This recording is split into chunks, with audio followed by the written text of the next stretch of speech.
Boa tarde a todos. Gostaria de agradecer o convite, vendo vários amigos que a gente, como nefro, a gente enche a paciência, geralmente em situações de urgência, e infelizmente a gente, revisando, a gente vê que isso vai continuar acontecendo, porque, apesar de ser uma coisa mais ou menos já clara, essa vigilância de acesso na prática não é feita. Então a gente vai só dar alguns comentários referente a isso.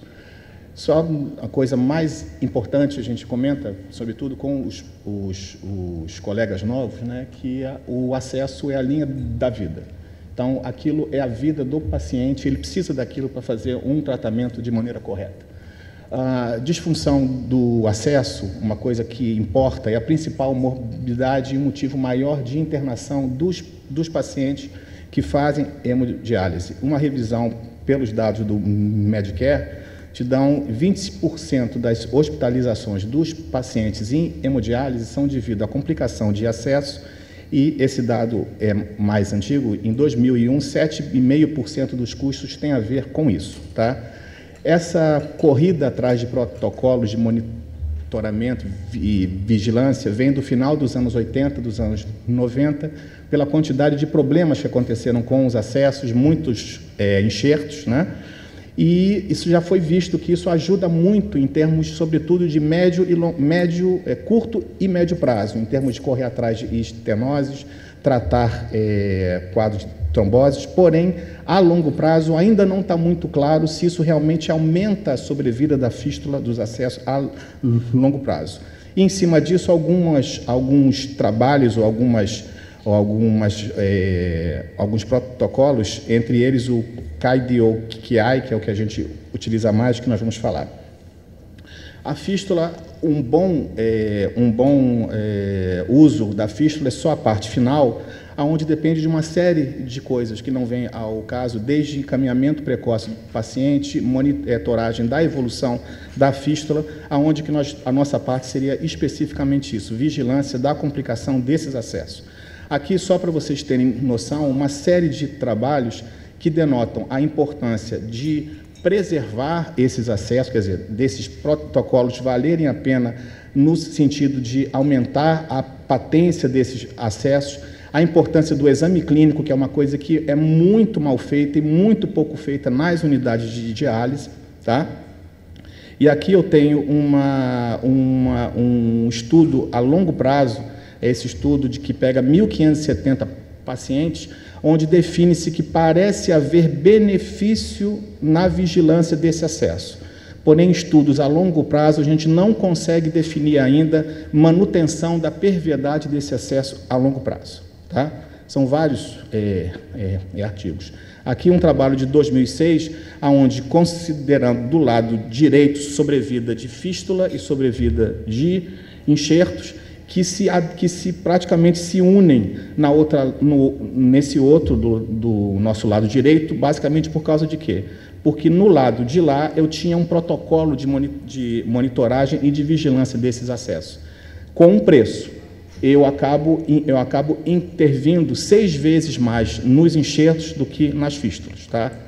Outro trabalho que relaciona, são vários autores que dão uma sobrevida cumulativa em um ano, que a parte de cima muito próximo dos dois, porém, embaixo vocês veem uma taxa de revisão infinitamente maior para os enxertos. Tá? No KIDO-QI, ele define especificamente, isso na última revisão de 2006, essas estratégias que, na prática, não são feitas. Habitualmente, a gente correu atrás de várias clínicas, isso classicamente não é feito. Tá? Começa no exame clínico, avaliação da circulação, avaliação de pressão venosa dinâmica e estática, que isso pode ser feito com protocolos na própria máquina de diálise, avaliação do fluxo sanguíneo, que geralmente a gente encaminha os pacientes para fazer um Doppler, nós não temos um material próprio, algumas máquinas conseguem ter, nós trabalhamos com a máquina Fresenius, que consegue dar tem uma parte chamada OCM, que consegue definir com clearance de sódio, e a gente consegue ter mais ou menos uma definição desse fluxo, até chegar na parte de visualização direta com os exames propriamente ditos. Na parte de exame clínico, se baseia naquelas 3 palavrinhas, look, touch and listen. onde poucos nefrologistas estão treinados para isso. Onde a gente vê o aspecto da fístula, a gente palpa o frêmito, define pulso e ausculta. E, em cima disso, a gente tem vários estudos com uma correlação importante com a ocorrência de disfunção do acesso. Tá? Basicamente, para a gente poder ter um exame clínico bom, a gente tem que saber aonde que a gente encontra. Basicamente, as estenoses de fístula são mais proximais, mais perto do ramo arterial. Já no enxerto, elas são mais comuns junto à anastomose venosa. Tá? Na parte de exame, a gente vê aqui com uma seta especificamente aonde existe a estenose. No exame clínico simples, eu teria uma pulsação mais forte acima e um frêmito e um sopro aumentado exatamente em cima disso. Isso é uma coisa facilmente vista, não há necessidade, como a gente vê, o paciente empurrando, uma bela hora, que é o que a gente vê. Ele chega para fazer o procedimento dele e, quando descobre que não tem mais frio, não tem mais fluxo nenhum, e aí tem que correr para poder tentar resolver isso. Tá?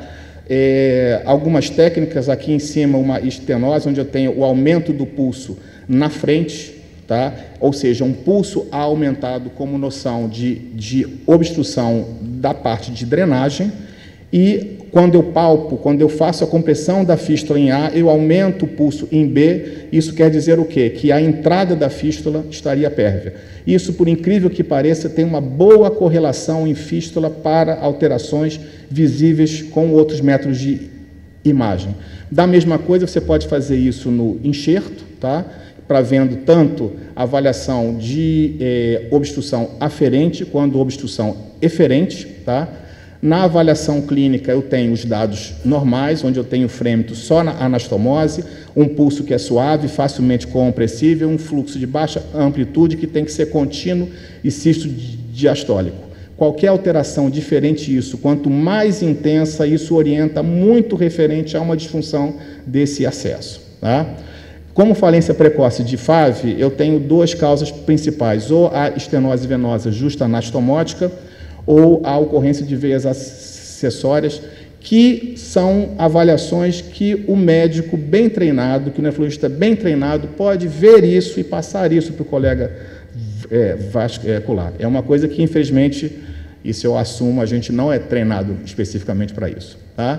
Na falência tardia da fístula, tem uma manobra muito simples com a elevação do membro da fístula. Se eu tenho estenose na área anterior, eu tenho um aumento do diâmetro dessa fístula que colaba após, que é o que a gente vê aqui. Aqui embaixo, a gente tem uma fístula recente que, quando você elevava, mantinha o relevo, e depois de ser aberta tanto uma obstrução no meio dessa fístula quanto na veia subclávia, eu vejo praticamente sumir o relevo desse acesso. Isso é visto pelo exame clínico, confirmado pelo Doppler. Tá? A mesma coisa, onde é uma fístula aneurismática, quando eu consigo subir, elevo esse membro, praticamente murcha tudo.